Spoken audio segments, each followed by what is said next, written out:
From Pacifica, this is Democracy Now! It was 5 sessions of torture, starting with 2 with slaps and kicks and threats. It was 2 particular sessions of torture that was very devastating, which a plastic bag was placed over my head. I was punched and kicked. Torture in Chicago. Former police commander John Burge, accused of overseeing the torture of more than 100 African-American men, goes on trial today. He's accused of lying when he denied in a civil lawsuit that he and other detectives had abused any suspects. He faces 45 years in prison. We'll go to Chicago to speak with a man who's suing the police for, he says, torturing him into a false murder confession, and with an attorney who's represented dozens of torture victims. Then the Japanese Prime Minister has sparked outrage for deciding to keep an American base on Okinawa. They live very, very close to the military base. It's not an isolated location. The military base is here, and they have to find places where they could build their houses. It affects in many ways of their lives. We'll speak with 3 island activists fighting militarization on Japan, Guam, and Hawaii. All that and more coming up. Welcome to Democracy Now!, democracynow.org, The War and Peace Report. I'm Amy Goodman. South Korean President Lee Myung-bak says his nation will sever nearly all trade ties with North Korea to punish the North for what he called the deliberate sinking of a South Korean warship 2 months ago. South Korea also plans to block North Korean merchant ships from using South Korean sea lanes. U.S. diplomats said the situation on the Korean Peninsula is one of the gravest threats to Northeast Asian security in decades. President Barack Obama has directed the U.S. military to coordinate with South Korea to ensure readiness and deter future aggression from North Korea. The South Korean defense minister outlined plans for future U.S.-South Korean military exercises. We are planning on holding a South Korea-U.S. combined anti-submarine training exercise in the West Sea in the near future. It will serve as an opportunity to focus on the enhancement of our defensive tactics against underwater attacks by North Korea and our surface firing capabilities.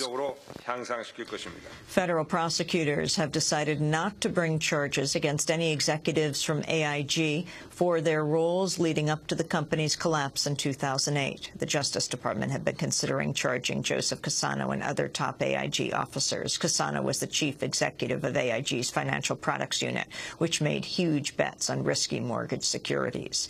In other financial news, a total of 775 banks, or 1/10 of all U.S. banks, are now on the Federal Deposit Insurance Corporation's list of problem institutions.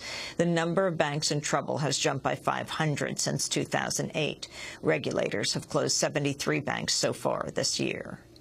A federal appeals court has ruled that prisoners held in an American-run jail in Afghanistan cannot challenge their confinement in federal court.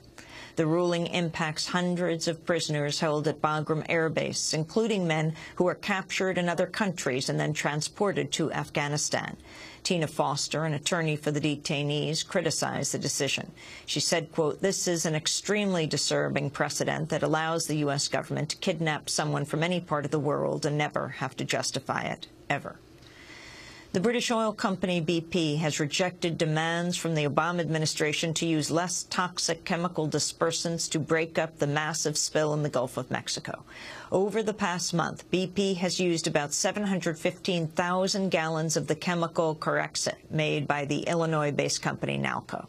The chemical's banned in Britain, and scientists have questioned its safety as well as effectiveness compared to other dispersants. Last week, the Environmental Protection Agency ordered BP to switch chemical, but BP is now fighting that order. The dispute between the EPA and BP highlights the power the oil company has been granted in controlling the cleanup of the spill. Coast Guard Commandant Admiral Thad Allen was questioned on CNN about BP.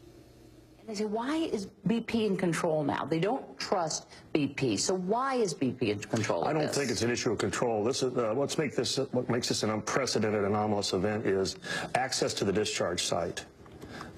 is controlled by the technology that was used for the drilling, which is owned by the private sector. They have the eyes and ears that are down there. They are necessarily the modality by which this is going to get solved.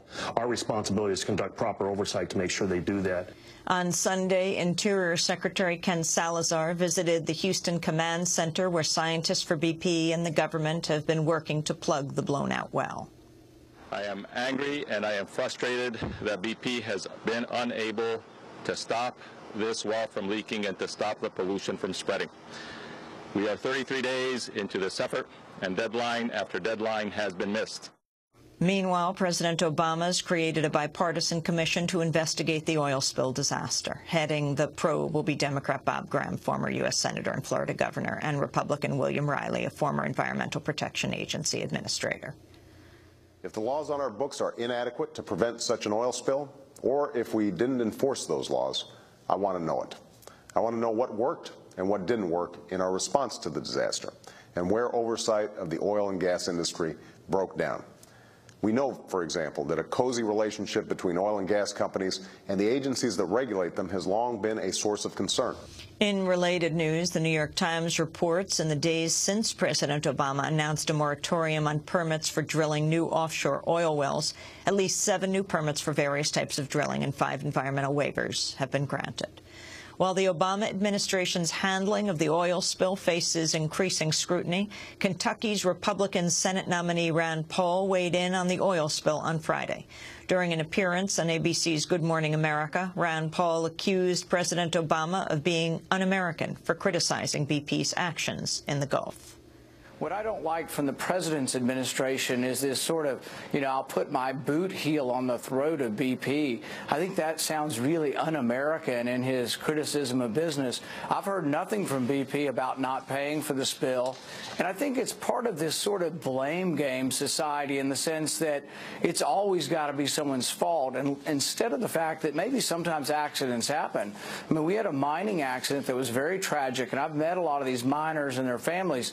They're very brave people to do a dangerous job, but then we come in and it's always someone's fault. Maybe sometimes accidents happen.